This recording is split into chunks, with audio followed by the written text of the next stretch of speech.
네, 오늘은 시편 11편으로 말씀을 전합니다. 우리의 상황 가운데 어려운 상황들은 늘 찾아오게 되어 있죠.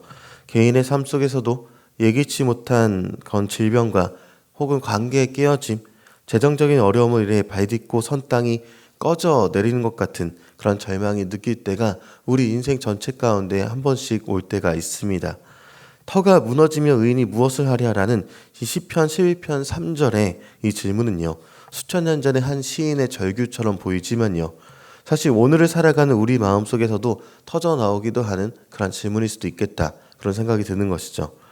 온 세상이 온통 혼란스럽고 믿었던 모든 것이 무너져 내릴 때 우리 그리스도인들은 무엇을 할 수 있을까? 이것에 대해서 고민해 보게 되는 것입니다. 오늘 우리는요, 시편 11편을 통해서요, 이 절망적인 질문에 대한 하나님의 응답은 무엇인지 생각해 보게 되고요, 흔들리는 세상 속에서 우리가 붙들어야 할 반석이 무엇인지에 대해서 다시 한번 나눠보고자 합니다. 먼저는요, 오늘 본문의 이 시편이 어떤 상황에서 불렸는지를 이해해야 하는데요. 시편 11편의 표제어가 다윗의 시다라고 밝히고 있습니다. 전통적으로 많은 학자들은요, 이 시의 배경을 다윗이 사울 왕의 그 집요한 추격을 피해서 그렇게 도망다니던 절체절명의 시기로 보고 있습니다. 사울은 국가의 모든 권력을 동원해서 다윗을 죽이려 하고 다윗의 주변에는 그를 돕는 이들도 있었지만 현실적인 판단으로 어서 산으로 피하라, 그렇게 조언하는 이들도 있었던 것 같습니다. 이 조언은요, 다윗을 위한 선의의 걱정처럼 들리지만 그 이면에는 하나님의 약속도 현실의 위기 앞에서는 소용없다라는 그런 불신이 그 기자에 깔려있게 됐던 것이죠. 이런 어려운 상황 가운데 놓였던 다윗의 시를요, 고대 유대인들은요, 자신의 상황과 일치시켜서 내 상황이 어려울 때 다윗이 어떻게 이겨냈는지, 그의 믿음이 무엇이는지 기억하면서 나도 이 믿음을 갖겠다라고 부른 노래가 바로 이 시편 11편인 것입니다. 오늘 본문에서 우리가 깊이 주목해야 히브리어 단어가 있다면요, 바로 1절의 시작을 여는 피하였거늘 이란 단어입니다. 원어로는 하사라고 이제 발음하게 되는데요, 우리말 성경은 단순히 피하다라고 번역했지만 이 단어는요, 단순히 위험을 피해서 숨는 소극적인 행위를 넘어서는 단어입니다. 보호처를 찾고 의지하고 신뢰하다라는 적극적이고 관계적인 의미를 담고 있는 것이 하사라는 단어인 것이죠. 어미새의 날개 아래에 파고드는 그 새끼의 모습을 생각해 보면요, 그 모습이 바로 하사입니다. 하사는요, 절대적인 신뢰를 가지고 자신의 모든 것을 보호자에게 맡기는 행위다라는 것이죠. 시편 전체에서는요, 이 하사는요, 하나님께만 사용되는 단어가 이 하사입니다. 사람이나 권력, 재물이 우리의 하사가 될 수 없다는 것을 시편 전체에서 알려주고 있는 내용인 것이죠.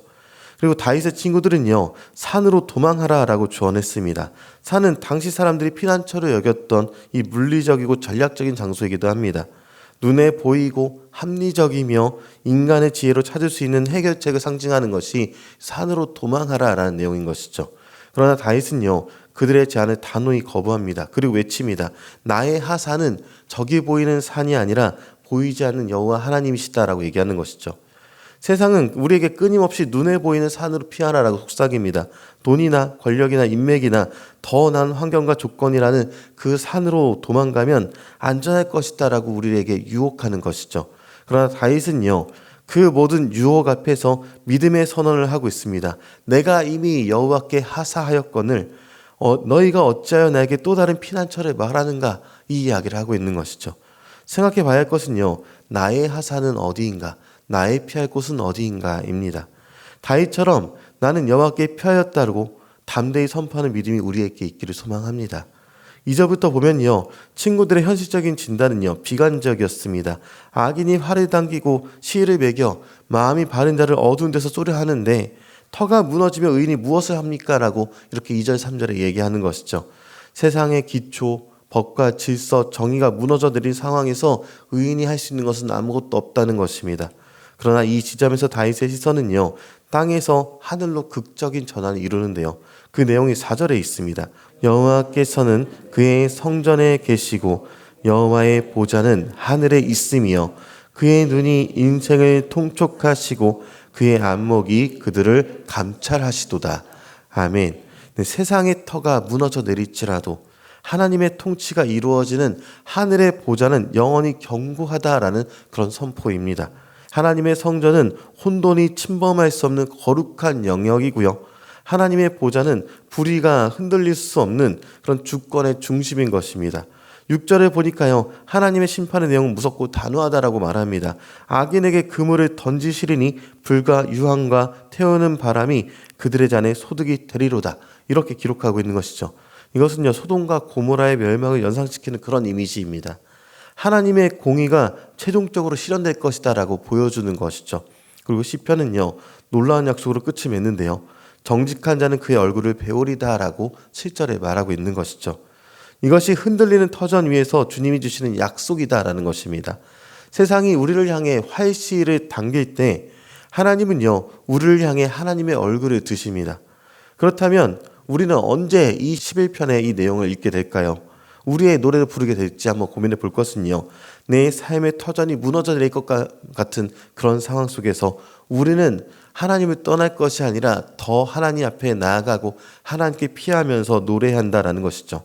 예기치 않은 질병이 우리에게 찾아올 때, 건강의 터가 무너질 때, 사업의 실패나 실직으로 경제적인 어려움이 와서 나의 경제적인 터가 무너지는 것 같은 그런 상황이 올 때요, 믿었던 사람의 배신으로 신뢰의 터가 무너질 때 우리는 산으로 도망하라는 세상의 소리와 하나님은 어디 계신가라는 절망의 소리를 듣게 될 수 있을 것입니다. 바로 그때 우리는 이 시편 11편을 펴고 읽어야 할 것입니다. 나는 여호와께 피하였다라고요. 내 육신은 약하나 주는 강하시다라고 말하고요. 세상은 나를 버려도 하나님은 나를 버리지 않으신다라는 그러한 하나님에 대한, 하나님은 나의 피난처시다라는 그런 고백이 있어야 할 것입니다. 그리고 교회가 세상을 향해서 빛과 소금의 역할을 감당하지 못하는 그런 상황이 들 때 우리는 하나님 앞에서 도망하여 피하는 것이 아니라, 신앙을 버리는 것이 아니라 오히려 더 교회를 위해서 기도하고 세상을 위해서 기도하고 우리가 주님 앞에 더욱 나아가야 될 것이 바로 시편 11편을 읽으면서 우리가 교회를 향해 바라보는 시선이 되어야 할 것이다 라는 것이죠. 어쩌면요, 세상의 터는 앞으로도 우리를 향해서 계속 흔들 것입니다. 그러나 우리에게 흔들리지 않는 하늘 보좌가 있고 영원한 피난처가 되신 하나님이 계시다라는 것을 기억해 보아야 할 것입니다. 문제의 크기 앞에서 두려워 떨면서 세상의 산으로 도망하는 자가 아니라 문제보다 크신 하나님을 바라보면서 믿음의 보좌 앞으로 담대히 나아가는 저 여러분이 되시길 소망합니다. 그래서 마침내 우리의 모든 싸움이 끝나고 주님 앞에 서게 되는 그날, 우리를 향해 환히 웃으시는 주님의 얼굴을 뵙는 복된 성도들이 되시기를 주님의 이름으로 축원합니다.